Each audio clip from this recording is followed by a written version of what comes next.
Lahat.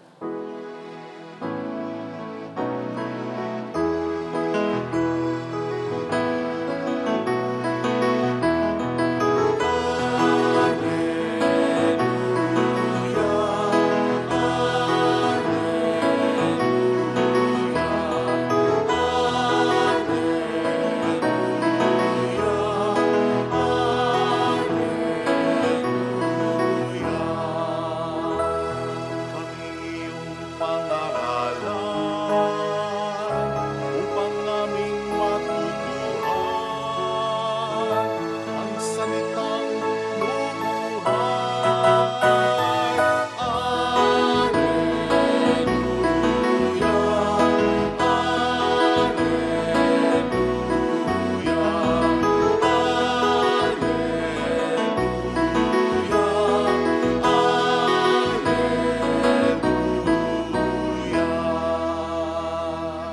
Sumainyo ang Panginoon, At sumaiyo rin. ang mabuting balita ng Panginoon ayon kay San Mateo.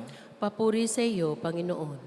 Noong panahong iyon, sinabi ni Jesus sa kaniyang mga alagad ang talinghagang ito, ang paghahari ng Diyos ay katulad nito. Lumabas ng umagang-umaga ang may-ari ng ubasan upang humanap ng mga manggagawa. Nang magkasundo na sila sa upa na 1 denaryo maghapon, sila'y pinapunta niya sa kanyang ubasan. Lumabas siyang muli ng mag-iikasyam ng umaga at nakakita siya ng iba pang tatayo-tayo lamang sa liwasang bayan. Sinabi niya sa kanila, "Pumaroon din kayo at magtrabaho sa aking ubasan at bibigyan ko kayo ng karampatang upa." At pumaroon nga sila. Lumabas na naman siya ng mag-iikalabindalawa ng tanghali at ng mag-iikatlo ng hapon at gayon din ang ginawa niya.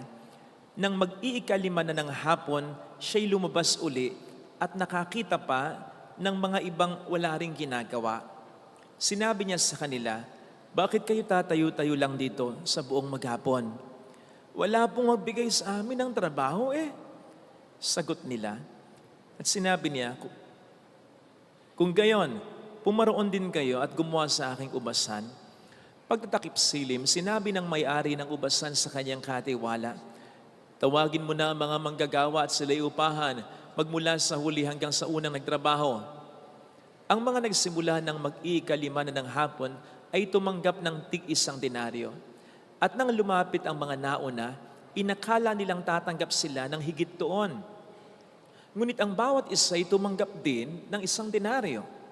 Pagkatanggap nito, nagreklamo sila sa may-ari ng ubasan. Sabi nila, "Isang oras lang pong gumawa ang mga huling dumating, samantalang maghapon kaming nagpagal at nagtiis ng nakapapasong init ng araw. Bakit naman po ninyo pinagpare-pareho ang upa sa amin?" At sinabi niya sa isa sa kanila, "Kaibigan, hindi kita dinadaya. Hindi ba't nagkasundo tayo sa 1 denaryo? Kunin mo na ang ganang iyo at umalis ka na.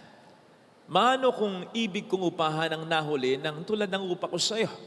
Wala ba akong karapatang gawin ang aking maibigan sa ari-arian ko? O nainggit ka lang sa kabutihang loob ko?" Kaya't ang nahuli ay mauna at ang nauna ay mahuli. Mga kapatid, ang mabuting balita ng Panginoon. Pinupuri ka namin, Panginoong Hesukristo. Magandang umaga po sa inyong lahat. Napakagandang intro ng ating unang pagbasa para sa talinghaga ng ating mabuting balita. Sapagkat sa ating unang pagbasa ay sinasabi ni Prophet Isaiah, God's thoughts are not like our thoughts. His ways are not like our ways. Magkaiba. Halimbawa, pagdating sa pagtingin sa fairness, justice o hustisya, ang pananaw at paraan nating mga tao ay to give someone what is due. Ibigay mo kung ano ang nararapat sa isang tao. Iyan ang hustisya para sa ating mga tao. Na wala namang masama, kaya nga ganun din ang ginawa ng Diyos. Hindi nga pat kung ano yung napagkasundoan nila nung mga naunang nagtrabaho, 1 denaryo, yun din naman ang binigay niya. Pero ang punto ng Ebanghelyo, hindi lamang makatarungan ng Diyos. God is not only a just God, He is also a merciful and a loving God. At yun ay dapat na maging magandang balita para sa ating lahat. Sapagkat ang sabi nga po ng salmista sa Psalm 129, if you, Lord, should mark our guilt, Lord, who would survive? Kung susumahin mo, Panginoon, ang aming mga kasalanan, sinong makaliligtas sa iyong katarungan? Kung makatarungan lang ang Diyos at hindi siya mapagmahal, wala na tayong lahat. Pero sasabihin ng salmista, but with you is found forgiveness. For this, we revere you. Now that is salvation. Now that is grace. Not because of what we have done, but despite of what we have done. Sapagkat kung pagsasama-samahin lahat ng ating mga kasalanan, siguradong dadaigin niyan, ika-cancel out niyan, lahat ng ating mga nagawang kabutihan. Kaya wag nating isipin na ang mga biyayang tinatanggap natin ay karapatan natin. Ito ay pribilehiyo, grasya lang na binibigay sa atin. Yan yung hindi nakuha ng mga naunang nagtrabaho sa Ebanghelyo. Hindi nila nakuha na yung nakapagtrabaho at tinawag sila ay biyaya na. Tandaan po natin na sa liwasang bayan o pamilihang bayan, palengke ng mga Hudyo, hindi lang produkto ang makikita mo, pati na mga taong gustong magtrabaho. May parang mga placard yan, tubero, mason, nag-aalok ng trabaho. Ngayon, yung mga naunang nagtrabaho dito, hindi necessarily early bird sila. Yung mga nahuling na trabaho, hindi necessarily latecomer sila. Pare-pareho silang before alas 6 ng umaga, nandyan na. Kasi nga naghahanap sila ng magpapatrabaho sa kanila. And so, yung mga naunang nagtrabaho, hindi sila pinili dahil better sila sa mga nahuling nagtrabaho. It's just that nauna silang tinawag para magtrabaho. So yun pa lang, dapat nagpapasalamat na sila. Sapagkat tinawag sila, biniyaan sila, hindi dahil sa anuman, kundi dahil yung may-ari ng ubasan ay mabait lang talaga. Kung bakit pumuputok ang butsi nila, unfair daw. Anong unfair? Tumupad naman yung may-ari ng ubasan sa kontrata. Kung sana yung 1 denaryo binawasan at ibinigay sa iba, hindi naman. At kung sana yung mga nahuling nagtrabaho, binigyan ng higit pa sa 1 denaryo, hindi naman. Bagamat may karapatang yung may-ari ng ubasan na gawin yan. Pero kita mo naman, pare-pareho lang. Dangan nga lamang masasabi mo na parang mas naging generous siya doon sa mga nahuling nagtrabaho. At bakit? Sapagkat kailangan din naman ng tulong ng mga ito. Paano nalaman ng may-ari ng ubasan na kailangan ng tulong ng mga ito? O di ba tinanong niya? Bakit kayo tatayo-tayo lang? Akala niya tumatambay lang. Anong sabi sa kanya? Wala pong magbigay ng trabaho sa amin eh. Ibig sabihin, alas 6 pa lang ng umaga nandun na. Umabot ng alas 5 ng hapon, gusto nilang magtrabaho pero walang tumatawag sa kanila. Pero tingnan po ninyo yung tiyaga nila. Hanggang alas 5, 1 oras na lang alas 6 na. Call time na. Nandun pa rin sila. Kahit alam nila na napakaliit na lang ng tsansa upang makakuha sila ng trabaho. At kahit alam nila na makakuha man sila ng trabaho, ay napakaliit na labang ng kanilang magiging sweldo. Nagtiyaga sila. Bakit? Mahirap ang buhay. Okay lang na umuwi ng may konti kesa wala. Hindi ka ba maaawa sa mga taong ganyan? Na tulad mo ay nagsisikap din naman, dangan nga lamang, hindi maayos ang kalalagayan. Kaya nga gusto ko yung naging speech ni Gwyneth Marie Vasquez na naging valedictorian sa Ateneo de Davao. Sapagkat sa kanyang speech nabanggit niya na sa lahat ng mga nag-congratulate sa kanya, may isang nag-congratulate na nahirapan siyang replyan. Ito yung message ni Weweng, isang grade 12 student na nakilala niya at naging close sa kanya nang mag-exposure siya ng 2 buwan sa isang liblib at mahirap na bayan. Ang message kasi ni Weweng sa kanya ay ganito: sobrang nakaka-inspire ka, ate. Sana balang araw maging tulad mo rin ako. Kahit hindi na valedictorian, ang importante, makatapos ako. Nag-reply naman siya. Ang reply ni Gwyneth ay ganito: nothing is impossible, Weng. Basta magsikap ka lang. Focus lang sa kung ano ang gusto mong makamtan. Nandito lang ako. Magsusuporta sa'yo. Alam po ninyo kung bakit sinasabi niyang nahirap siyang mag-reply? Na kahit nakapag-reply na siya ay nahirapan pa rin siya kasi alam niya na sa mga binitawan niyang salita, may konting problema o baka may malaking problema. Ano yon? Kasi ang sabi niya kay Weng, magsikap ka lang. Alam niya, sa kaibuturan ng puso niya, ni Gwyneth, magsikap man si Weng, mahirapan si Weng. Sapagkat iba ang pagdadaanan niya kumpara sa pinagdaanan ni Gwyneth. Kasi mas mahirap ang kanyang kalagayan. Si Gwyneth, may kaya. Okay ang kita ng kanyang mga magulang. Hindi niya pinoproblema ang pangmatrikula. May maganda siyang tirahan. May maayos siyang kagamitan. Okay ang kanyang paaralan. At ang focus niya ay pag-aaral lang talaga. Hindi siya nag-aalala sa ibang bagay. Eh si Weng, mahirap lang. Arawan lang sa pagtatrabaho ang kanyang mga magulang.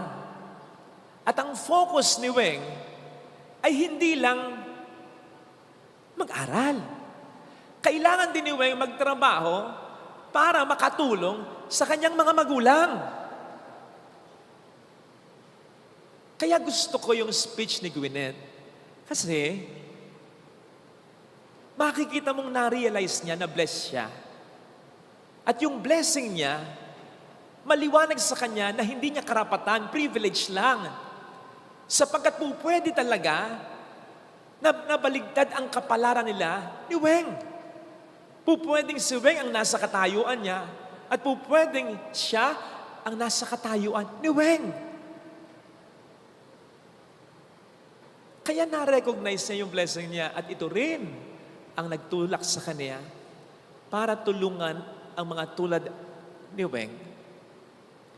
Dahil na-realize niya na ang buhay ay hindi patas talaga. O di ba lagi natin sinasabi, we are all in the same boat? Mali yun. Pwede pa, we are all in the same storm. But we are not in the same boat. Lahat tayo binabagyo ng problema. Oo. Pero hindi pare-pareho ang bangka natin. Sabi ko nga minsan sa isang sermon ko, yung iba sa atin ang bangka, cruise ship. Yung iba sa atin ang bangka, yate. Yung iba sa atin ang bangka, speedboat. Yung iba ang bangka ordinaryo pero may katig. Yung iba walang katig. Yung iba nakabalsa. Yung iba naka-styrofoam na lang. So hindi tayo pare-pareho ng kalalagayan. Yes, pare-pareho tayong may pinagdaraanan. Pero kung gagamit ka pa rin ng paglalarawan, iba-iba tayo ng paraan upang dumaan sa mga problema ngayon. Yung iba sa atin dumadaan, nakasasakyan, 4 wheels pa. Mayaman, bulletproof pa. May mga kasama sapagkat buo pa ang pamilya. Pero may ibang dumadaan, nakamotor na lang. nakabisikleta na lang. May ibang dumadaan, naglalakad na lang, nakayapak pa, nag-iisa. Still, may ibang dumadaan, gumagapang na, malampasan lang na mag-isa ang problema. And so, much as I want, I'm afraid to think, na hindi laging totoo yung basta magsikap, maabot mo ang iyong pangarap. Yung basta lumaban ka, mananalo ka. Yung huwag kang mag-give up at magiging maayos din ang lahat. Hindi laging totoo yan sa lahat ng tao. Kung magkatotoo man yan, mahirap. Lalong-lalo na sa mga tulad ni Weng na may napakahirap na kalagayan. Kaya nga po pansin po ninyo, ano ang sabi ni Weng? Kahit hindi na valedictorian, basta makatapos lang sapagkat alam niya, matindi ang kanyang pagdaraanan. Unless may tumulong sa mga taong yan. By the way, si Weng po pala, ngayon ay Atenista na. Nasa Ateneo de Davao na siya. Dahil kay Gwynnie, marami ang nagtulong-tulong para mapagpaaral siya, para may matuluyan siya. Ngayon, kita nyo naman, hindi pa man nakangiti na. Hindi pa man nakapagtatapos, nagsisimula pa lang, nakangiti na. Bakit? Sapagkat alam niyang mas may laban na siya. Mas maabot na niya ang pangarap niya. You see, mahirap lumaban kapag napakarami mong kalaban. Napanood niyo ba yung John Wick? Yung 3 chapters na yon, lalong-lalo na yung panghuling John Wick. Mula una hanggang huli, patayan. Kung bakit hindi naman siya parang tinatablan. Pero mapapansin mo si John Wick, napapagod na rin.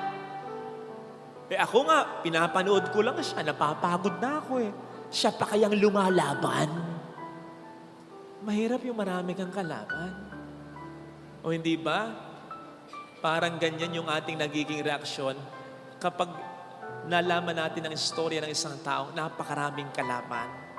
Halimbawa, ang istorya ng mga tulad ni Weng. Halimbawa, ang istorya ng isang single parent na napakaraming trabahong pinapasok, maitaguyod lamang ang kanyang mga anak. Halimbawa, ang istorya ng isang magulang na kahit matanda na ay nagtatrabaho pa sapagkat naging napaka-irresponsable ng kanyang mga anak. Kaya kahit hanggang sa kanyang mga apo, siyang sumusuporta. Halimbawa, ang istorya ng isang anak na ang tagal nang nagtatrabaho pero walang maipon para sa kanyang sarili sapagkat sinusuportahan niya ang kanyang mga magulang at ang kanyang mga kapatid. Pag nalaman mo yung istorya ng mga taong yan, di ba? Hindi pa man. Parang ikaw ang napapagod sa dami ng kanilang laban. Sila pa kaya? Kaya sana, kung meron tayong alam ng mga taong ganito, pahalagahan natin, tulungan natin, sapagkat kinakaya man nila, siguradong sila ay napapagod din. Kung pwede nga lang, parang senior citizen, may ID, single parent ako, may sakit ako ang nagtataguyod sa pamilya ko. Sa pila, mauna na sila. Kapag bibili, may discount na sila. Kung pwede nga lang, special treatment sila. Pero hindi naman natin sila kakilala. Kaya ang mahalaga, maging mabuti tayo sa bawat isa. Kasi hindi mo alam kung ano ang pinagdaraanan nila. May problema ka, pero hindi mo alam. May problema din siya at mas mahirap kaysa sa iyo ang kalagayan niya. Ito sanang hilingin nating biyaya sa ating banal na misa. Ilagay natin ang ating kanang kamay sa tapat ng ating puso.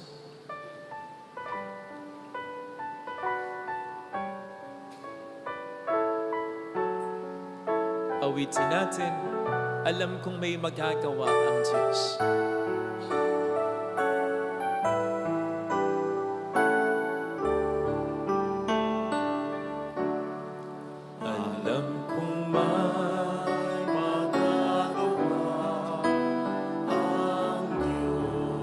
Alam kong may magagawa ang Diyos. Walang imposible sa kung ako'y magtatapat, sa Kaniya'y maglilingkod. Alam kong may magagawa ang Diyos.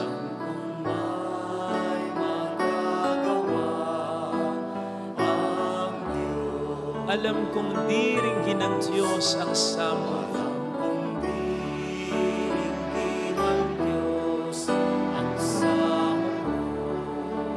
Alam kong di ringgin ng Diyos ang samo. Sapagkat mahal niya ako. Kung ako'y magtatapat, sa Kaniya'y maglilingkod. Alam kong di ringgin ng Diyos ang samo ko.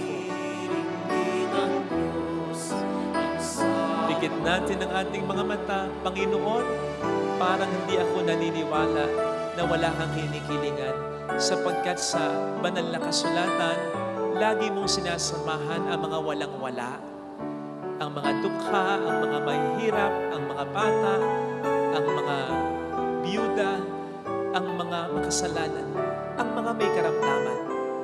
Sila ang palagay ko iyong kinikilingan. Sila na ikaw lang ang inaasahan. Kaya mahirap man ang kalagayan ko ngayon, lumalakas ang loob ko. Kasi alam ko, kikilingan mo ako. Nananalig ako. Nagtitiwala ako. Lalo pat wala akong makuhang suporta sa ibang tao. Hallelujah! Tulungan mo ako. Hallelujah! Pasalamatan siya. Siya ay muling babalik sa atin. Hindi kanya iiwan, hindi kanya pababayaan. Paniwalaan mo. Hallelujah! Purihin ang Diyos. Hallelujah! Sa takdang panahon ay babalik ang Panginoon upang tayo ay kunin. Tapat siya sa kaniyang pangako sa iyo. Sabihin mo sa sarili mo, mayroong magandang mangyayari sa iyo. Higit pa sa inaasahan mo, sapagkat mahal ka ng Diyos, yan ang pagkatatandaan. Kung lalapit ka kay Jesus, maaaring matagal, maaaring mahirap, pero magiging maayos din ang lahat. Mayroong magandang mangyayari sa iyo. Higit pa sa inaasahan. Basta magtiwala ka lang, huwag kang mawawala ng pag-asa kung lalapit kay Jesus.